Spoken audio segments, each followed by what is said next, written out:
پیدل چلنے میں زیادہ اس میں مشقت ہے، زیادہ اس میں سختی ہے، زیادہ تکلیف دہ ہے، لہٰذا اس میں ثواب کیا ہے؟ زیادہ ہونی چاہیے۔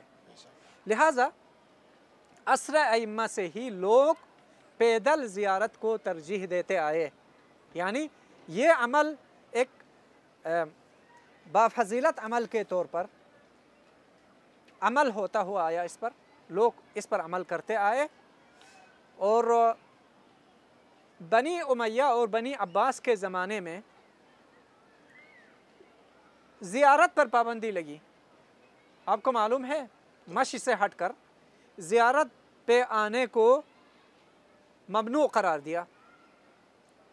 تاریخ میں آپ سنتے آئے ہیں، دیکھتے آئے ہیں کتنوں کے ہاتھ کٹوائے گئے، کتنوں کو قتل کیے گئے، کتنوں کو زندان میں، جیلوں میں ڈالے گئے، لیکن یہ سلسلہ نہیں رکا، زیارتوں کا سلسلہ نہیں رکا، لیکن مشی کے لیے جو ایک خاص اہتمام ہونا چاہیے تھا وہ ہمیں تاریخ میں اس طرح نہیں ملتے کہ کاروان نکلتے تھے، یا جس طرح ابھی آج کل مشی کا جو سلسلہ ہے اس کی کوئی مطلب اس زمانے میں اس کی گنجائش ہی نہیں تھی۔ بہت سارے زمانے میں زیارت پہ پابندی تو لوگ چھپ چھپے وہ آتے تھے زیارت کے لیے، زیارت کر کے واپس جاتے تھے۔ یعنی سلسلہ ائمہ کے زمانے سے جاری ہے، لیکن بیچ میں مشکلات کی وجہ سے شاید قطع ہوا ہو، لیکن اصل میں اس کی اصل ائمہ کے لیکن رسمی طور پر جو ابھی ہمارے ہاں مطلب مکتوب شکل میں یا مستند تاریخی طور پر ہمارے ہاں موجود ہے، وہ صاحب مستدرک الوسائل میرزا حسین نوری، جو شیخ عباس قمی کے استاد رہے ہیں، خاتم المحدثین کے، اب محدث بھی تھے، مفسر بھی تھے، اب بہت بڑے جلیل القدر عالم دین تھے، مجتہد تھے، تو ان کے زمانے سے انہوں نے سب سے پہلے 30 افراد کے ساتھ کربلا سے نجف سے کربلا تک پیادہ روی کا، پیدل چلنے کا سلسلہ آپ نے شروع کیا، اور اس سلسلے کو اگلے سال بھی کوئی 15-20 سال آپ اس پر عمل کرتے رہے۔ آپ کے ساتھ باقی علماء بھی، طلباء بھی، باقی مومنین بھی اس سلسلے کو آگے بڑھائے، اور تقریباً 150 سال سے زیادہ ہیں، 1200 کچھ میں آپ دنیا سے چلے گئے ہیں، تو اس زمانے میں آپ نے اس کی بنیاد رکھی۔ بعد میں جب یہ سلسلہ جاری رہا، لوگ پیدل آتے 40 کے ایام میں نجف سے کربلا، یہاں تک 1970 سے پہلے ایک کتاب لکھی گئی ہے، اس میں مؤلف لکھتا ہے اس وقت 40 کے دن کربلا میں 1 ملین آدمی جمع ہوئے۔ 1970 سے پہلے کی جی 1 ملین۔ تو زیارت 40 کے لیے وہ آئے ہیں، ان میں نجف سے کربلا تک پیدل آنے کا سلسلہ بھی اس زمانے میں عروج پر تھا۔ ہمارے نجف سے آنے والے قدیم جو نجفی علماء ہیں وہ بھی بیان کرتے ہیں کہ ہم پیدل جاتے تھے نجف سے کربلا کی طرف۔ ویسے صرف 40 کے دنوں میں نہیں، باقی دنوں میں بھی کچھ علماء سے، ہمارے علاقے کے کچھ علماء سے نقل کرتے ہیں کہ وہ شب جمعہ کو پیدل چلتے تھے پوری رات، یا جمعرات کے دن وہ صبح سویرے نکلتے تھے تاکہ شب جمعہ مستحب حرم امام حسین علیہ السلام میں گزارنا، تو وہ شب جمعہ کو کربلا میں پہنچ جاتے تھے۔ یہ طویل سفر وہ ایک دن میں طے کرتے تھے۔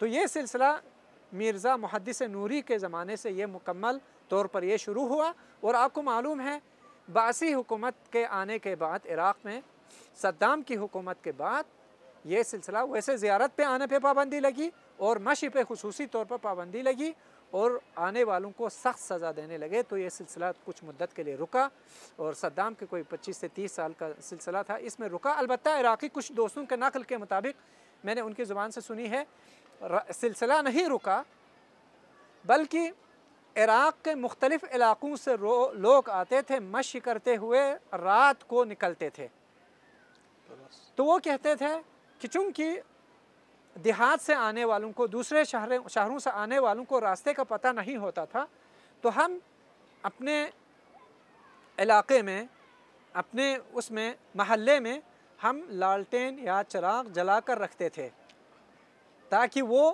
اس کی رہنمائی میں راستہ تلاش کر کے آگے نکل جائے، آگے وہ کربلا کی طرف نکل جائے۔ آنے والے بھی احتیاط کے ساتھ آتے، اور یہ محلہ والے بھی احتیاط کے ساتھ یا مثلا اس کے لیے ان کے لیے کھانے پینے کا انتظام کر کے سائڈ میں رکھ دیتے تھے اور وہ آ کے درمیان سے کھا کے وہ وہاں سے استفادہ کر کے آگے نکل جاتے تھے. دور دور سے جو چراغ انہیں دکھائی دیتے تھے وہ یا بلکہ ایک دوست کے کہنے کے مطابق وہ اس مشی کو, البتہ صدام کی حکومت کے زمانے کی بات ہے, اور وہ کہہ رہے تھے کہ ہم اس مشی سے اتنا ہم فائدہ اٹھاتے تھے کہ جن کے زمینوں سے فصلوں سے زائرین چل کر نکل جاتے تھے اس کے فصل میں بہت زیادہ برکت ہوتی تھی. لہٰذا ہماری یہ کوشش ہوتی تھی کہ زائرین کا راستہ ہماری کھیت کے اندر سے گزرے, ہماری زمین کے اندر سے وہ گزرے. لہٰذا ہم راستے کھول کر ان کے لیے راستہ تیار کر کے آمادہ کر کے رکھتے تھے تاکہ وہ روڈ سے, مین روڈ سے وہ نہ جائیں بلکہ شارٹ راستہ نکال کے ہمارے زمینوں کے درمیان سے, ہمارے کھیتوں کے درمیان سے وہ ان فصلوں کے اوپر سے وہ چل کر کربلا کی طرف. زیارت کی ایک فضیلت آپ نے بیان کر دی, ماشاءاللہ. تو کہہ رہے تھے کہ جس کھیت پر زائرین چل کر نکل, ویسے تو عام طور پر کھیتوں میں اگر کوئی شخص داخل ہو جائے تو لوگ کیا کہتے ہیں, بھئی ہماری فصل خراب کر دی ہے, یہ خراب ہو گئی, لہٰذا وہ لڑنے پہ اتر آتے ہیں. لیکن یہاں پہ برعکس معاملہ ہے. تو وہاں سے مخفیانہ طور پر یہ سلسلہ مشی کا باقی رہا اور سقوط صدام کے بعد 2001 میں میرے خیال میں صدام کی حکومت ختم ہو گئی.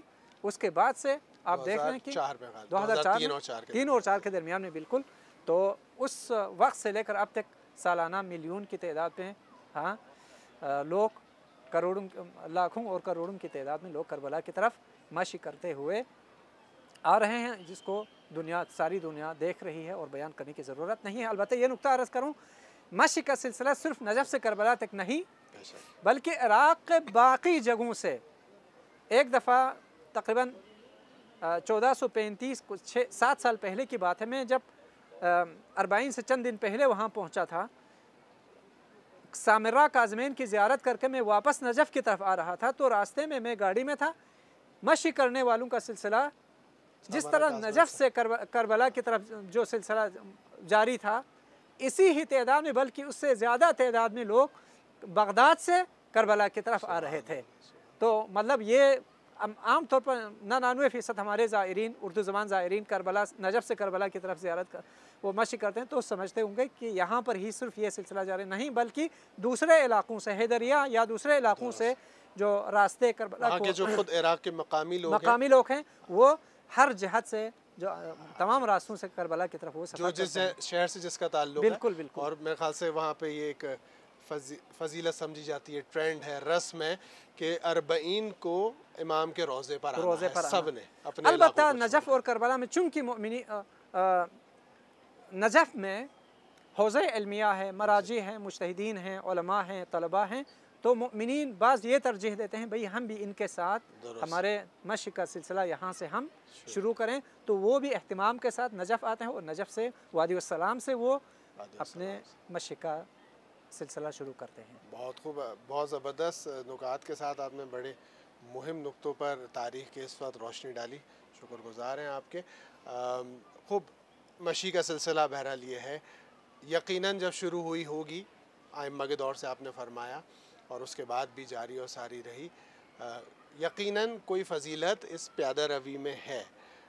ایک تو فضیلت کی طرح آپ نے اشارہ کیا ہے کہ مشقت تو بہرحال اٹھانی ہے تاکہ جہاں بھی آپ جس ثواب کو حاصل کرنا چاہ رہے ہیں وہ چند برابر ہو جائے. مزید فضیلتیں کیا ہیں اس مشی میں کہ جو اس اربعین پہ اتنی تعداد میں انجام دی جا رہی ہے؟ مشی یعنی چلنا, اپنے پیروں پہ چلنا, اسی کو مشی کہتے ہیں. چونکہ یہ ایک اصطلاح بن چکا ہے ابھی کہ مشی کہیں ہر ایک کے ذہن میں یہ آ جاتا ہے بھئی پیدل چلنے کو مشی کہا جاتا ہے. آپ اس کی فضیلت کے لیے پھر روایت کی طرف رجوع کریں. روایات میں ہر قدم کے لیے ثواب مقرر ہوئے ہیں, درست, ہر قدم کے لیے. اور آداب زیارت میں بھی کچھ کتابوں میں یہ دیکھنے کو ملتا ہے کہ آپ قدموں کو چھوٹے اٹھائیں, سبحان اللہ, بہت خوب, چونکہ قدم گنے جاتے ہیں.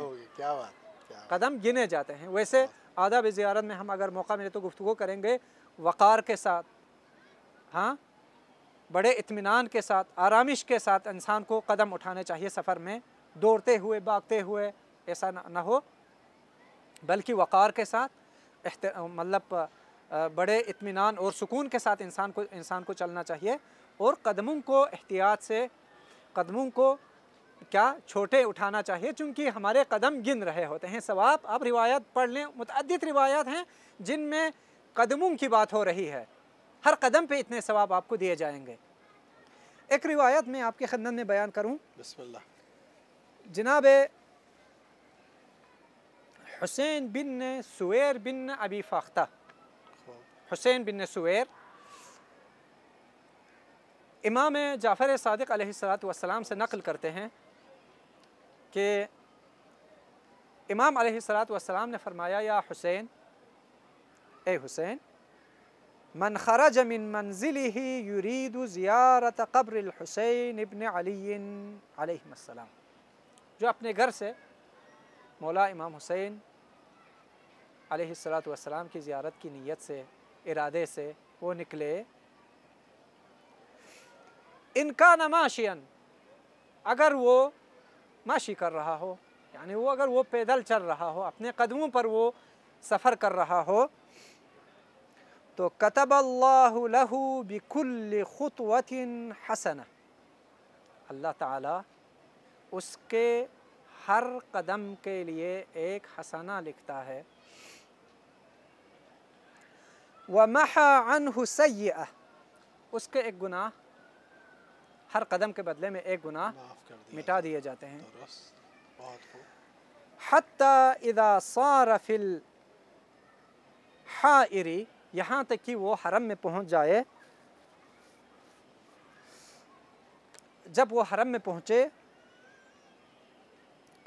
کتب اللہ من المصلحین المنجحین، اللہ تعالیٰ اس کو کامیاب اور انتخاب شدہ لوگوں میں لکھتا ہے، اس کا نام لکھ دیا جاتا ہے۔ حتی اذا قضى مناسکہ، جب وہ اپنے اعمال، اپنی زیارات، اپنے عرض ادب، نماز زیارت سب کچھ ادا کر لے، بجا لائے، کتبہ اللہ من الفائزین، اللہ اس کو کامیاب لوگوں میں لکھتا ہے، اس کا نام۔ حتی اذا اراد الانصراف، یہاں تک کہ جب وہ زیارت سے پلٹنا چاہیں، واپس آنا چاہیں، ارادہ کرے، تو اتاہ ملک فقال، ایک فرشتہ اس کے پاس آتا ہے اور اس سے کہتا ہے، ان رسول اللہ صلی اللہ علیہ وآلہ یقرئک السلام، اے زائر حسین، رسول خدا تمہیں سلام کہتا ہے، وَيَقُولُ لَكَ اسْتَأْنِفِ الْعَمَلِ فَقَدْ غُفِرَ لَكَ مَا مَضَى، اور یہ پیغام بھیجا ہے، اے شخص تم اب سے اپنے عمل شروع کرو، کیونکہ تمہارے سارے گزشتہ اعمال، گزشتہ گناہیں معاف کر دیے گئے ہیں۔ جس طرح روایات میں ہے، انسان جس طرح اتنا پاک و پاکیزہ کیا جاتا ہے جیسا کہ وہ آج ہی ماں کے پیٹ سے باہر آیا، پیدا ہوا ہو آج ہی، تو آج ہی اس نے عمل شروع کرنا ہے۔ اسی طرح ایک اور روایت میں ہے کہ ابو صامت کہتے ہیں، امام ابو عبداللہ جعفر بن محمد الصادق علیہ السلام فرماتے ہیں، من اتا قبر الحسین علیہ السلام، جو قبر حسین کی طرف آئے، ماشین، ماشی کرتے ہوئے، پیدل چلتے ہوئے، تو کتب اللہ لہ بکل خطوۃ الف حسنہ،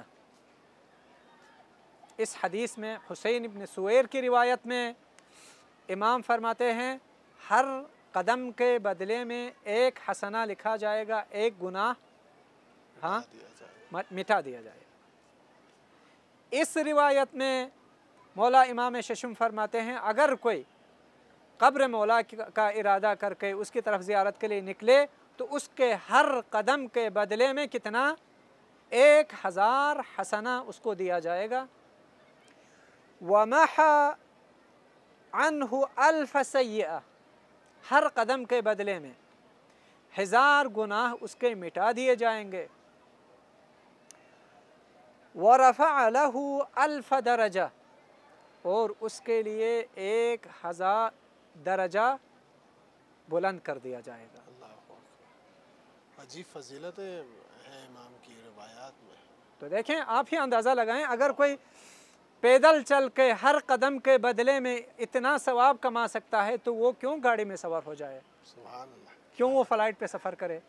کیا بات۔ بھئی یہاں پہ بات قدموں کی چل رہی ہے، یہاں پہ حساب کتاب قدم کے حساب سے ہوتی ہیں، تو لہٰذا وہ کیوں سواری پہ سوار ہو جائے، وہ گاڑی میں سوار ہو جائے، وہ ہر قدم کے بدلے میں ثواب کمانے کے در پہ ہوں گے۔ میں آپ سے یہاں پہ ایک چیز پوچھنا چاہوں گا، کیونکہ ہمارے پروگرام کا شاید وقت اختتام کی طرف جا رہا ہے اور گفتگو جو ہے وہ صرف میں آپ کو ایک شبہے کا جواب دے کر آگے چلوں تو مطلب ہمارے ناظرین کے ذہن میں یہ سوال آئے کہ یہ 2 روایتیں آپ نے بیان کی ہیں، ایک میں کہہ رہے ہیں ہر قدم کے بدلے میں 1 حسنہ اور 1 گناہ مٹا دی جاتی ہے، اور دوسری روایت میں ہے 1000۔ یہ کون سی بات ہو گئی؟ بہت خوب۔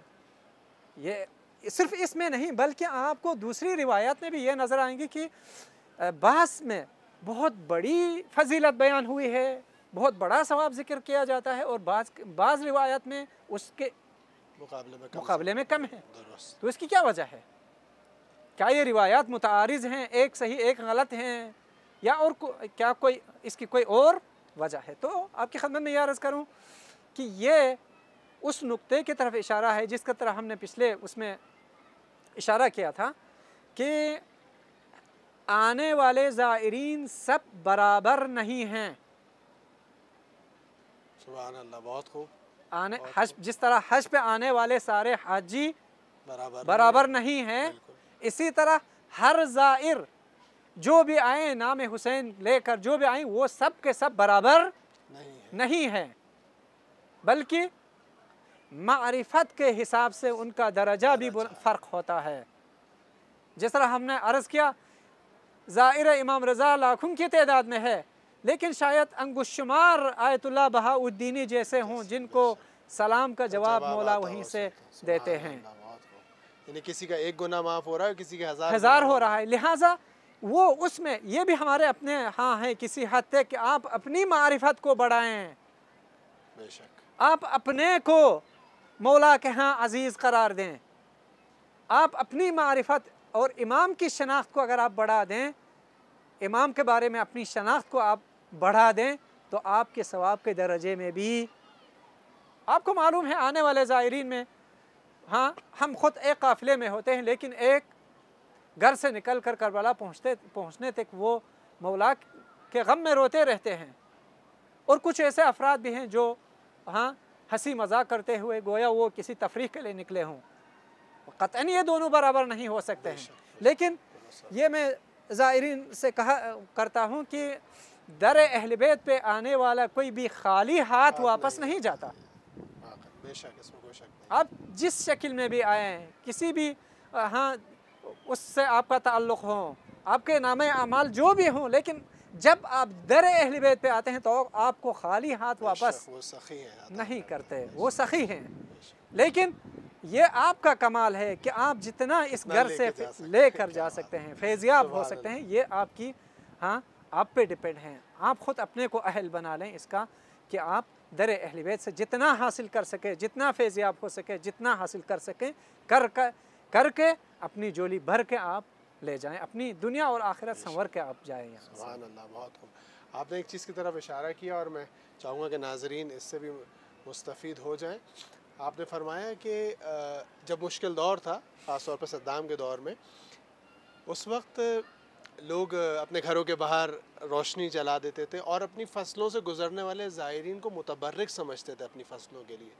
یہ فداکاری، یہ خدمت گزاری زائرین کے لیے جو آج بہت زیادہ دیکھنے میں آ رہی ہے اربعین کے موقع پہ، کہ کوئی شخص بیٹھا ہے وہ کسی کے جوتے صاف کر رہا ہے، کوئی پاؤں دبا رہا ہے، جبکہ اپنے گھروں میں شاید لوگ کوئی کام انجام دینے میں انتہائی سستی کا مظاہرہ کرتے ہیں، لیکن جب امام حسین کی راہ میں زائرین کی خدمت میں آتے ہیں تو عجیب فداکاری دیکھنے میں آتی ہے۔ کلینکس، ڈاکٹرز وہاں پہنچے ہوئے ہیں، ہاسپٹلز ہیں، کلینکس لگائے ہوئے ہیں، زائرین کی خدمت میں کھانا پیش کیا جا رہا ہے، مطلب عجیب قسم کی فداکاری، عجیب معنویت کا ماحول ہے۔ کیوں ہے ایسا؟ ایسا امام کی زیارت میں، یہ اس پیادہ روی میں ایسا کیا موجود ہے کہ لوگوں کا یہ جذبہ ہے؟ اس کی طرف اشارہ کیجئے، ہمارے زائرین سننا چاہتے ہیں کہ واقع اس کی کیا علت ہے، کیا وجہ ہے؟ اصل میں وقت ختم ہونے جا رہا ہے، اس لیے میں مختصر کروں۔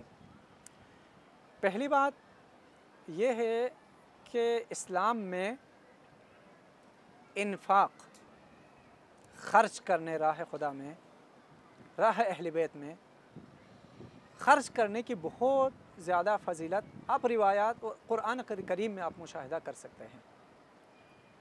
ان کی طرف ہم نہیں جاتے۔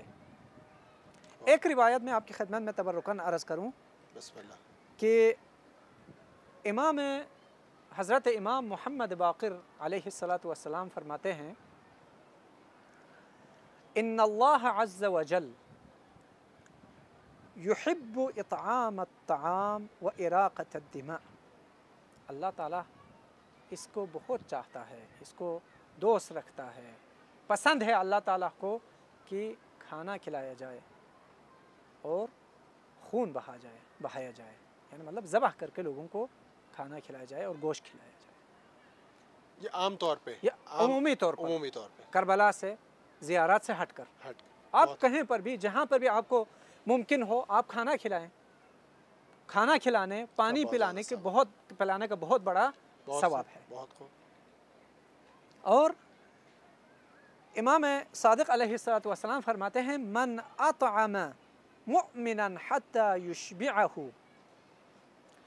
کوئی کسی مؤمن کو کھانا کھلائے یہاں تک کہ اس کا پیٹ بھر جائے، یعنی پیٹ بھر کھانا کھلائے، تو لم یدری احد من خلق اللہ ما لہ من الاجر فی الآخرہ۔ مخلوقات میں سے، دیکھیں دائرہ صرف انسان نہیں، مخلوقات میں سے کوئی بھی نہیں جانتا، حساب نہیں کر سکتا کہ اس کا اجر کتنا ہے روز قیامت، یعنی قیامت کے دن کتنا اجر اس کو ملے گا، یہ اس کو کسی بھی انسان کو، کسی بھی مخلوق کو پتہ نہیں ہوگا۔ لا ملک مقرب ولا نبی مرسل الا اللہ رب العالمین، نہ کوئی فرشتہ جانتا ہے اور نہ کوئی نبی مرسل، نہ کوئی فرشتہ اس کو جانتا ہے کتنا اللہ تعالیٰ اس کو اجر دے گا، اور نہ کوئی نبی مرسل اس کو جانتا ہے سوائے اللہ تعالیٰ کے، خود ہی جانتا ہے کہ اپنے اس بندے کو کتنا اجر عطا کرنا ہے۔ سبحان اللہ، بہت خوب۔ بہرحال اس پہ گفتگو میں جانتا ہوں بہت مفصل ہے، اور یقیناً یہ بہت مہم ہے اس وقت، کیونکہ سب سے زیادہ اربعین میں آج ہم جو جذاب ترین چیز دیکھ رہے ہیں وہ یہ مشی ہے۔ تو آپ اسی کو تطبیق دیں اربعین پر، انشاءاللہ اگر موقع ملے تو ہم بیان کریں گے کسی اور جلسے میں، اسی کو آپ اٹھا کر زائر امام حسین کو پلانے اور کھلانے پر آپ تطبیق دیں، کتنا اس کا۔ اس حوالے سے ہم یقیناً آپ سے جاننا چاہیں گے، لیکن آج ہمارے پروگرام کا وقت ختم ہوا، اور انشاءاللہ اگلے پروگرام میں اسی سے ہم اپنی گفتگو کا آغاز کریں گے کہ اگر یہ فضیلت عام طور پہ، عمومی طور پہ یہ فضیلت ہے، تو یقیناً جو زیارت اتنی افضل زیارت ہے، وہاں پہ اس کام کو انجام دینے کی کیا فضیلت ہوگی۔ ناظرین کرام، آپ آج سن رہے تھے قبلہ سے کہ تاریخ مشی کیا ہے، کس طرح سے کن مشکل حالات میں اس مشی کو انجام دیا گیا، اور یقیناً آج جو افراد اتنی آسانی سے، اتنے امکانات اور اتنی آسائشوں سہولیات کے ساتھ مشی انجام دے رہے ہیں، یقیناً یہ قربانیوں کا نتیجہ ہے جو آج ہمارے سامنے آ رہا ہے۔ کچھ لوگوں نے قربانیاں دی ہیں، کچھ لوگوں نے اپنا خون بہایا ہے، کچھ لوگوں نے خون کے آنسو پیے ہیں، کچھ لوگوں نے اپنے گھروں میں فاقے کیے ہیں کہ آج یہ کاروان اس طرح سے رواں دواں ہے، اور آج اس ہمارے تمام زائرین جو اس مشی میں رواں دواں ہیں، امام کے روضے پر جا رہے ہیں، یقیناً مرہون منت ہے ان لوگوں کے جنہوں نے اس راہ میں قربانی دی ہے۔ ان لوگوں کو جنہوں نے اس راہ میں قربانی دی ہے، انہیں اپنی دعاؤں سے فراموش نہ کیجیے گا۔ جو افراد ہماری آواز سن رہے ہیں اور یا آنے والے وقتوں میں انشاءاللہ انہیں توفیق الہی سے زیارت سید الشہداء عنایت ہو، وہ یقیناً جائیں تو ان لوگوں کے لیے ضرور دعا کریں کہ جنہوں نے اپنی زندگی میں اپنی اولاد، اپنے مال، اپنی ہر چیز سے امام کی راہ میں قربانی دی ہے۔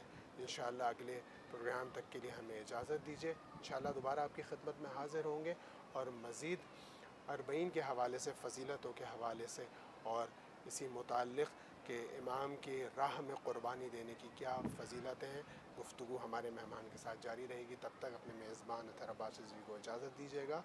فی امان اللہ۔ اللہم ارزقنا فی الدنیا زیارت الحسین وفی الآخرت شفاعت الحسین علیہ السلام۔